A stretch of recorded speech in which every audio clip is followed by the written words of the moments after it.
Hey, this is Jimmy Jive, and you're listening to Motor City Rock Talk. Today I have a guest from way, way back. She's probably not happy that I said that, but she was in a band that I recall from back in the day called Damzel. And like I was telling her before I started this, I put the tape out on my show, and within a couple weeks, over 3,000 views and a lot of positive comments. If you never heard of them, they're a really good all-female band. Kind of a little bit in the vein of like Vixen from that time, but all original material, all really cool stuff.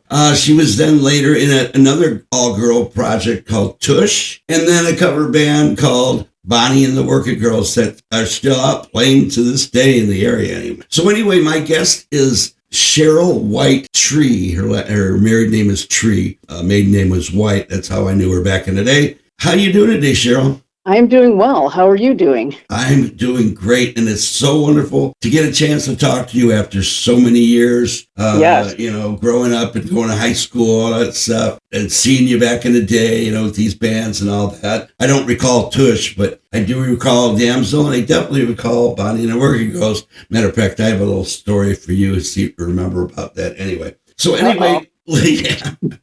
Let's talk a little background. I more or less know a little bit of your background growing up in the neighborhood, but tell my listening audience originally where you were from growing up and what were some of your influences musically to get into music and play guitar. Well, my mom was a country western singer, and Right. she played guitar and sang in the area called Sophie White and the Proud Country. She taught me my first chords at 8 years old on acoustic guitar. And then I took some guitar lessons and started singing and playing. And when I was 11 years old, I heard B.B. King on some PBS special, and I was like, oh my gosh, I gotta play like that. I had just been playing chords and folk music before Sure. that. And when I heard B.B. King, I was like, no way, what is that? And so I didn't really start playing blues at that time. But when I was 14, I heard, 14 is the segue time when Sure. you segue from folk kids music into,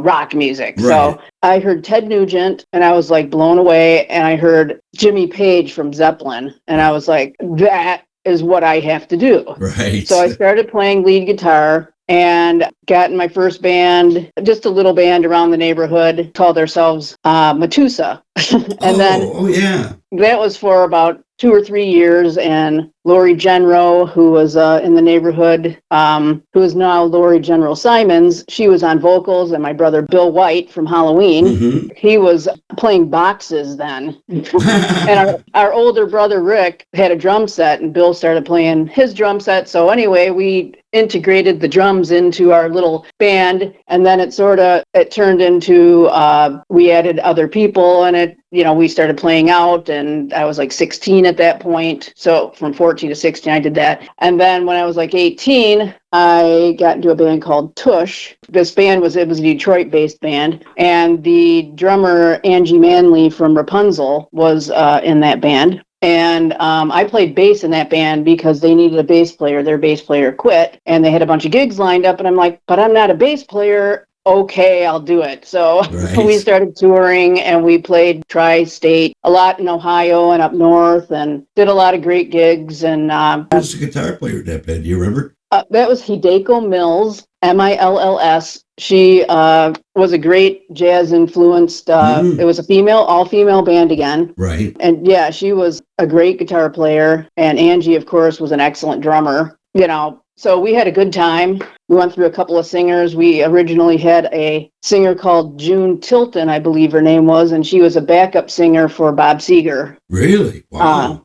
Back in the day. Yeah. Man. So they had a single out. When I joined the band, they had a single out, and then they put out an EP, and so I don't know, it's floating around somewhere, but Right. who knows?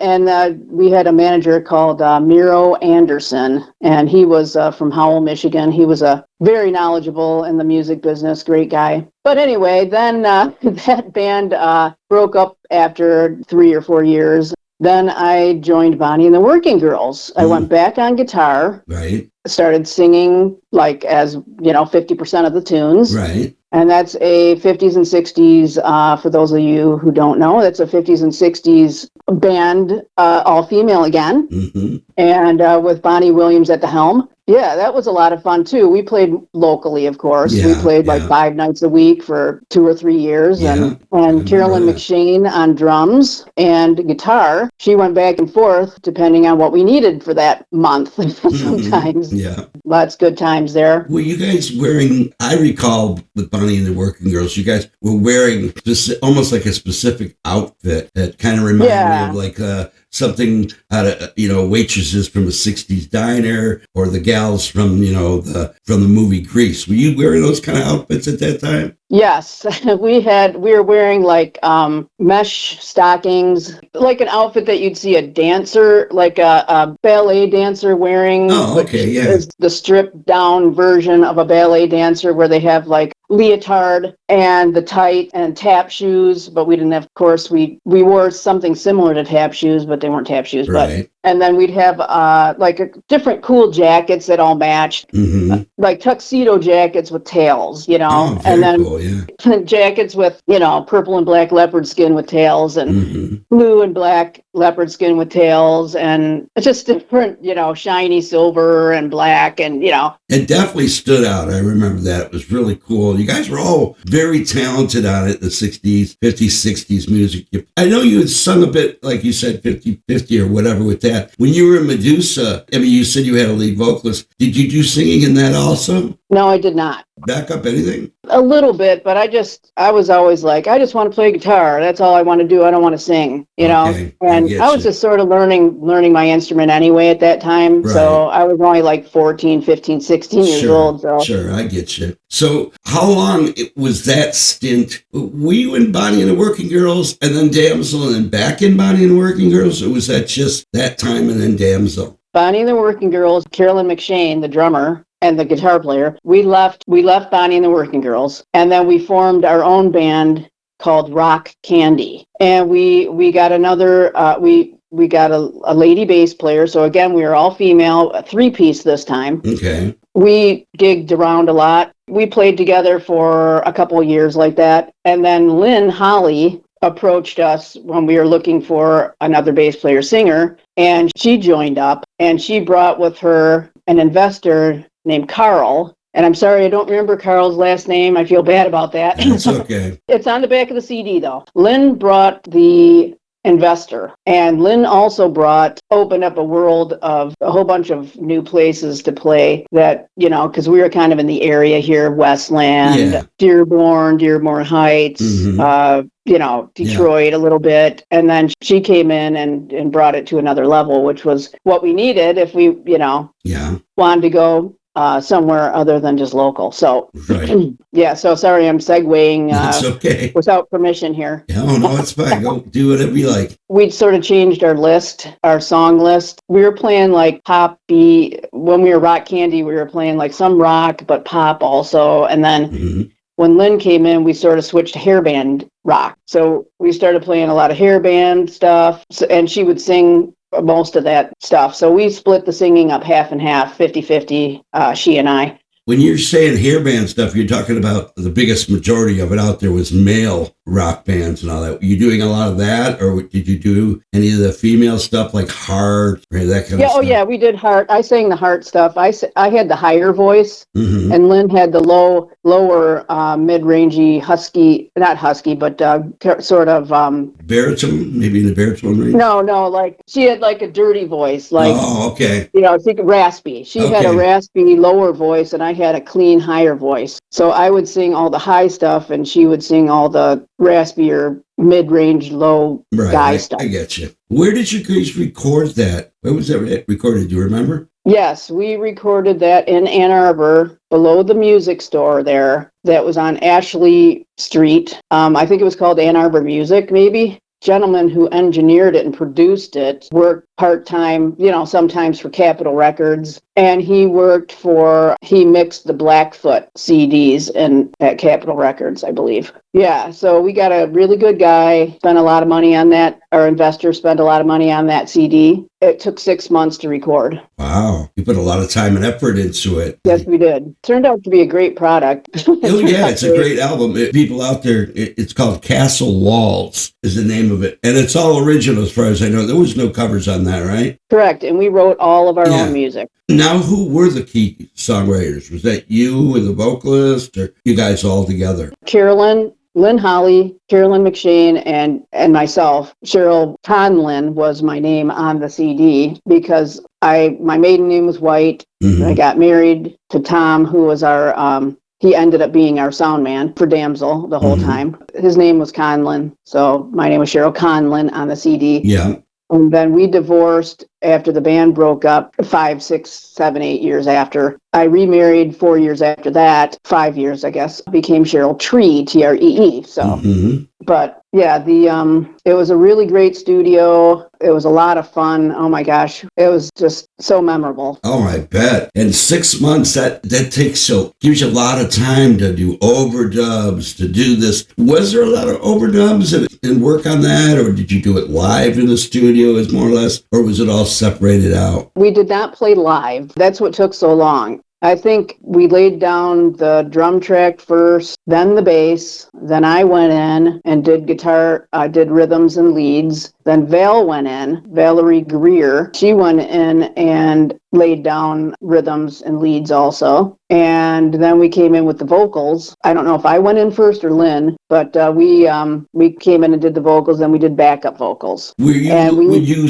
there again, like before in the past, Bernie and the Working Girls, as far as the lead vocals on that, were you splitting that up too, or was she the main vocalist and you doing the high part? Lynn was the main vocalist on the album, on the CD, because it happened to be that Lynn was writing a lot of lyrics at the time, and Carolyn was writing a lot of lyrics and music at the time because she was a guitar player also, our drummer, Carolyn McShane. They were both writing a lot of music at the time, and I was writing some as well, but not as much. And so we were like, well, we want to go we got to get ready for the studio. So we're going to start just writing some tunes and see what happens. And so those two would get together, and Lynn's words would go with Carolyn's music, or Carolyn's words would go with some of my music, And so there was a lot of like extra things that I added when we went in the studio. I added extra like little guitar licks and little guitar things that were originally not, on how it was ever planned. Right. So yeah. And then my only song that I wrote the music to and sang was World of Broken Dreams. Okay. It was called World of Broken Dreams. That was the first song that I ever wrote, and the music and the words came to me all at the same time. And so when we went in the studio, I actually produced that one and said, we are not changing a thing. This is how it's going to go. Cool. We did it exactly as my vision, how I heard it, That was exciting to have, the first song that you ever wrote on the album. But like I said, they were writing a lot more songs than I was. And after CD came out, I started writing a lot more songs, music and words. So, and the other song that I had my words and my vocals are on is a song called Words Don't Matter. That's Val's music. She wrote the guitar parts for that. We paired it up with my vocals, my words. When the CD was done, it came out, did you guys sell it mostly at your shows? Did you have it in record stores like Rock of Ages? Or where was it you could pick it up? Yeah, we had it at Rock of Ages, Dearborn Music, anywhere where we could put it, we had it. It wasn't like, oh my gosh, if it would have been like today, it would have been so much easier to have like so many people hear it, and to buy it, Yeah. But we had it in as many places. I think we had it in 8 or 10 record stores, and of course, all the gigs we did in Ohio, Indiana, and all over Detroit and up north, we'd bring them with us, and we had people selling our merch for us. And it was before Facebook, any of that stuff, and before YouTube, so and streaming and all that, like you said. Now, have you thought of actually putting the Damzel album out on on YouTube, like on Spotify or something like that? Or is that something you're not really that interested in? I would do that. I never considered it. I guess it might be a good idea, eh? I think it would. Like I said, if I got as many views on my little show, I mean, it's not like it'll cost you anything and you may not make any money off it. But there again, it's just more of an audience. You had mentioned that after the CD had done, you started writing more. Did Damzel then, obviously you're out playing these gigs and you're playing that material, probably playing some covers too. Mm-hmm. Did you start incorporating some of your newer songs that weren't on the CD as you were out playing also? Yes, I believe we did. Yeah, there was a few, not a ton, because shortly after the CD came out, I'd say within 6 or 8 months, Lynn found out she was pregnant. So we had to make a decision as a band, and unfortunately, we decided that we didn't think it was going to be great for the band image, I guess. I don't, sure. I just don't even really remember how the decision came about. But right. Lynn, she didn't live near the others we lived kind of close together, and she lived in Burton, Michigan. Oh, okay. So she was like already driving like an hour and a half to a gig. Yeah. And so we were like, oh my gosh,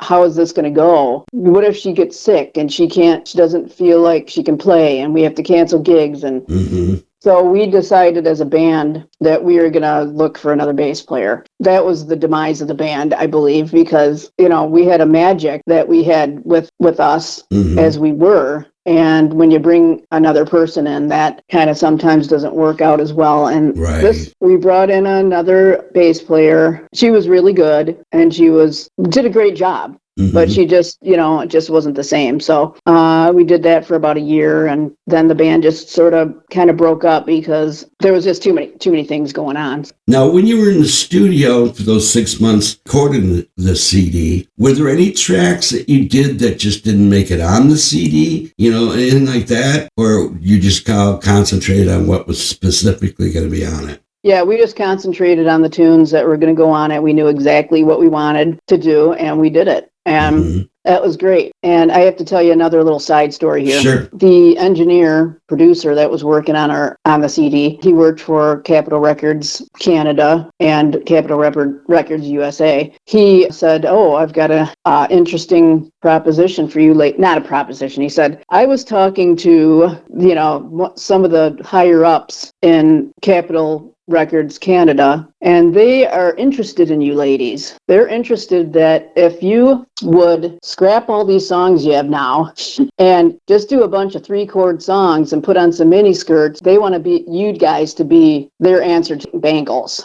Oh, the Bangles. I was going to say 3-chord songs. I thought maybe they were trying to get the new Runaways or something, especially with the really pop. Yeah, they wanted us. They're like, you could do really well, and we'd back you, and we'd, mm-hmm. Basically they wanted to give us a deal that if we agreed to, wearing all mini skirts and high heels and playing 3-chord songs, that they could basically make us stars if we wanted to. And we talked about it as a band, and we all said, no, thank you. We had too much integrity. We knew what we had a vision of our own. We weren't going to sell out to do anything. So I thought that was interesting. You said the band played in Indiana, Ohio, and Michigan and all that. Whereabouts in Michigan did you play? Were you playing the big places like that, like Harpo's, the Red, New York tracks? What were some of the places you were playing here? We played, I think we played the Ritz once or twice. I'm not positive, but we played Harpo's a lot. We played Token Lounge, of course. Yeah. Studio Lounge. Lapeer Lanes was a huge place for us. That was a really big, nice room. We played up north a lot. I'm trying to, Battle Creek. Did you ever get finagled into the Blondies? Did you play Blondies at all? I don't think so. I don't think we were heavy enough for Blondies. Blondies was more sort of metal. Let's see. We played the first edition, the Copper Door. The Copper Door was a country music upstairs and a rock band in the basement. Kind of kooky. There was some place places we played where they didn't want to pay us. And of course, we had sick lid on them. There are all sorts of horror stories with that kind of stuff happening back then, of course. Yeah. You guys booking these gigs yourself, or did you have management handling all that for you? When Lynn joined, she brought Sterling Diversion.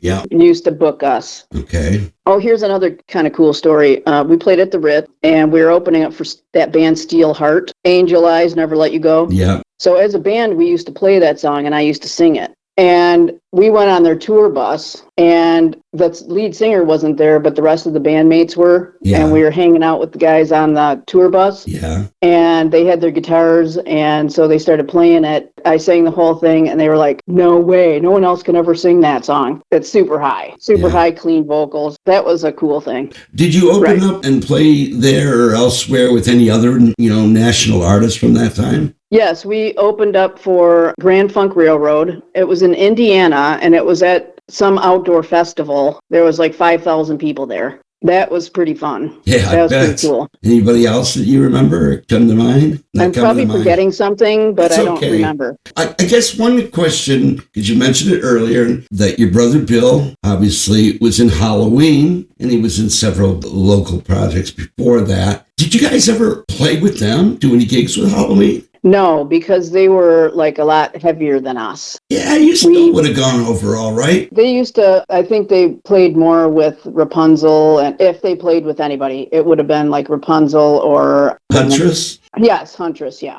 So more harder metal kind of band. Yeah. Did you guys work on anything as far as that? You were always out, for what I remember, and on the cover and all that, the black leather look, the whole thing. Did you guys choreograph anything as far as playing out? No, we did not. We just did... all natural? Just whatever we felt like. I didn't know if, these management people or Sterling Diversion would have said, hey, do this a little bit more like that. And like I said, a few people that had listened to the album on the show here had commented, of course, the comparison to Vixen. Were you getting that at all at the time? Were people saying, wow, you guys kind of sound like a version of Vixen? And did you take offense to that or, anything with that? We heard a lot of that, yeah. I don't know. I probably thought, I don't know what I thought. All right. So you got married and you moved to South Carolina and you're still playing. Now, are you playing in an original band? Is it an all-girl band? You had mentioned when we were talking a little bit texting a week or so ago that you were learning Tom Sawyer. What kind of band is it you're playing in now? We're playing in a classic rock band, no pop. There's so many bands around here in Columbia, South Carolina that are variety bands. Mm-hmm. Everybody wants you to be a variety band, and we don't want to be a variety band. Our variety is doing some Motown and classic rock. Yeah, we beef up some Motown tunes. So we do a lot of 70s rock, all the cool stuff. My husband has a great voice for Robin Trower and Allman Brothers. Is he in the band then? Yes, my husband's the bass player and singer in the band. Yep. That's great, man. Keeping the family.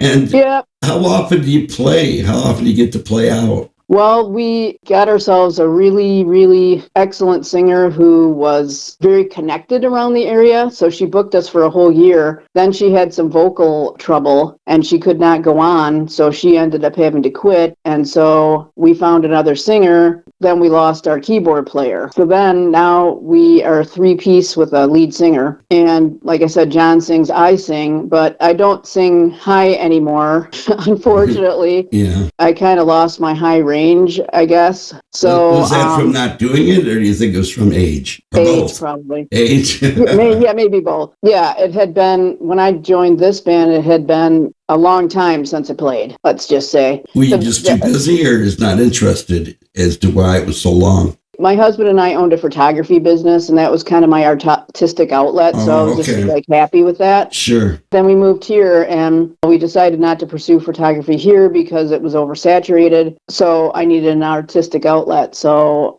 when John joined this band and they went through a few guitar players, I was like, okay, I'm going to start practicing so I can audition for the band. And John was like, I'm not going to say anything to anybody. I'm just going to say my wife wants to audition. I'm not going to say anything about your playing. You're just going to earn it on your own. And I said, okay. So I did. That was my new artistic outlet, was playing my guitar. Are you the only female in this band? We have a female singer. Okay. And your husband obviously sings, so that opens up the door, like you say, to do a bigger variety. You had also mentioned that, a lot of these bands in that area are saturated with variety bands. What's the difference between, a pure cover band like you guys are kind of doing and a variety band? What do you mean by variety band? Well, they play everything from disco to all the dance music to like wedding band stuff. Wedding band stuff, to Oh, Bon I Jovi, and everything in between. Now, are there casinos down where you're at? No, I've never seen one. No, there's no casino action. But you do play fairly regular and stuff as far as that to this day? Well, we were playing regularly until our singer had to quit. And now for the last year, we've been looking for members. There's nobody around here. It's not like Detroit where you could just walk half a block and there's another musician. It's like there's only the same 20 players here. And they're all in bands already. What possessed you to move from Michigan to South Carolina? John had a son from a previous marriage, and he was diagnosed with cancer. And he was living in Oregon. And it's cold and nasty there, and it was in the middle of winter, and we're like, we got to get you out of there. We'll take care of you. But we live in Michigan, and it's hardly better here. We took our animals, our dogs, and we loaded them up into the Jeep and drove to North Carolina, South Carolina, Georgia, Florida, and walked through homes with realtors. Didn't see anything that excited us. So we came back a few months later and we found the perfect home. And then we got John's son and we brought him here with us and we took care of him for a year and a half. And he passed away about 2.25 years ago. Yeah, it was tough times, but we made it to the other side, and we're very happy here. We love our neighborhood. We love our neighbors, our city. We live in a little city called Chapin. Okay. And it's very small. Like Mayberry? Almost. It's like there's 2 stoplights. It's pretty fun. It's beautiful. So we're loving it. So you had also said that you guys sold the photography business before you moved down there. I'm assuming you guys probably have day jobs down there. Are you working down there also? Well, since we decided we didn't want to try to start a photography business from square one, my husband used to paint professionally years ago, so we started painting our home, and I was like, hey, you're pretty good at this. And he's like, yeah, I used to do it. And so I'm like, we should start a painting business because I'm also an artist. Yeah. So I painter. So I was like, hey, let's see if we can get some gigs. So we live in a neighborhood called Timberlake. We started a business called Timberlake Painting Company. Timberlake has a lot of nice homes in this area. And so we marketed ourselves and we've been getting gigs and we're busy. So that's our day job. That's funny that you call that business getting gigs. That's definitely a reference to being a musician. Yeah. That's awesome. The last thing I want to ask you about is your brother Bill obviously still lives here. Do you talk to him much? Are you guys still in contact, hopefully? Every now and then. Yeah. We actually played in a band before we moved. Yeah, it was a 3-piece band with me and John on vocals and Bill on drums. And it was with my husband John and Bill and I. That was fun. We were called Running with Sissors. We did about 3 or 4 gigs, and it was mostly just outdoor, kind of big outdoor parties. Anyway, Cheryl, I want to thank you so much for taking the time. Well, thank you, Jimmy. It's been fun. Yeah, I hope so. I hope I was able to take you down memory lane a little bit. All right, Cheryl. Well, again, thank you so much for talking to me. I wish you the best of luck. Hopefully you can get that band going again and get out there playing and get some real gigs and not just paint gigs. And thanks, everybody, for listening. Again, thank you so much. You have a wonderful rest of your day. Thank you so much. You bet. Thank you. You have a good day. You too. Thanks. All right. Bye-bye.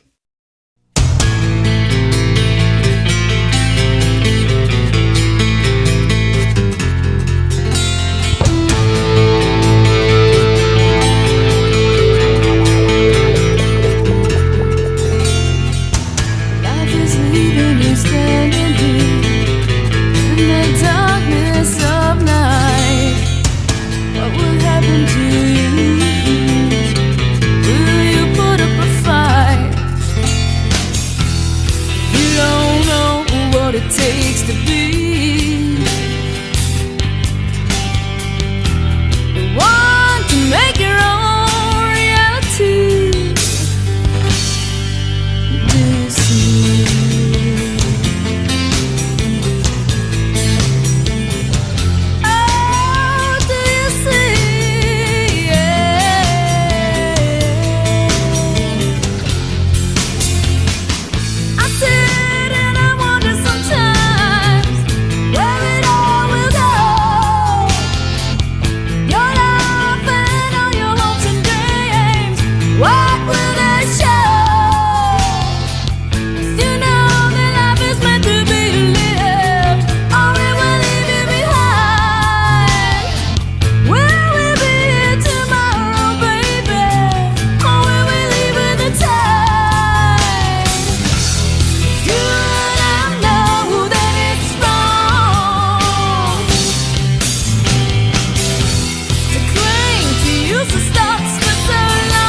Bye. Okay, that was Cheryl Whyte-Tree. Maiden name was White. She played quite a bit back in the day. We're talking the 80s into the 90s. Well, early 80s into the 90s with several bands. Tush, Medusa, Bonnie and the Working Girls, and, of course, Damzel, who were a phenomenal all-girl band. She doesn't quite think they're metal, and maybe they weren't, but just, great band. She had great guitars. I don't recall hearing her sing too much back in the day, but I probably did. I just, can't remember all that. Anyway, if you haven't heard of this band, go check them out. I've got that CD, or I should say I transferred it to CD, on my show. The name of the band, like I said, is Damzel, and the album is called Castle Walls. Great album. Hey, is that old stereo system still giving you trouble? Maybe the receiver's a blown channel or the turntable just doesn't work right. Well, you should visit my friends at 7 Grand Audio Service. They've been in business for over 40 years. Located at 25642 7 Mile Road in Redford, the owner Dash with his assistant Harry can fix just about anything. I'm talking receiver, tape decks, turntables, EQs, power amps, and yes, guitar and bass amp. The phone number over there is 313-533-3635. They're open Monday through Friday, 10 to 6. If you have any issues with any kind of stereo equipment of any kind, whether it be old, vintage stuff or newer, doesn't matter. They can fix it. So look them up and let them know Jimmy sent you. Anyway, with that being said, as I like to say, keep rocking.